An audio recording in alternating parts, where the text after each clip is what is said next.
বন্ধুরা, আমাদের দৈনন্দিন জীবনে মোবাইল কতটা জরুরি। এমনও মানুষ আছে যারা একবেলা না খেয়ে থাকতে পারবে, কিন্তু মোবাইল ছাড়া তারা এখন চলবে না। এমন লোক আছে দুটো তিনটে মোবাইলে ব্যবহার করে।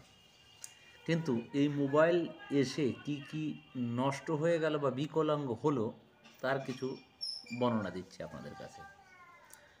সেটা হলো, পোস্ট অফিস প্রায় বন্ধের মুখে।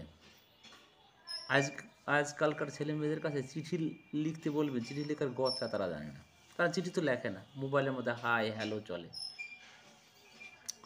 টর্চ লাইট, ঘড়ি, তারপর রেডিও। রেডিওর নামই হয়তো এখনকার ছেলে মেয়েদের কাছে জিজ্ঞাসা করবেন, জানবে না রেডিওটা কী। টেপ রেকর্ডার, ক্যালকুলেটর, তারপরে আপনার টেলিফোন এখন কয়জন লোক ব্যবহার করে। আর বাচ্চারা গেম খেলে, বড়রাও গেমস খেলে, খেলাধুলাও দেখা যায়, সিনেমা দেখা যায়, যার যেটা বিনোদন যেখানে সেখানে বসে দেখা যায়, যার কারণে সহজ, মানে দেখার সহজ পদ্ধতি আর কি।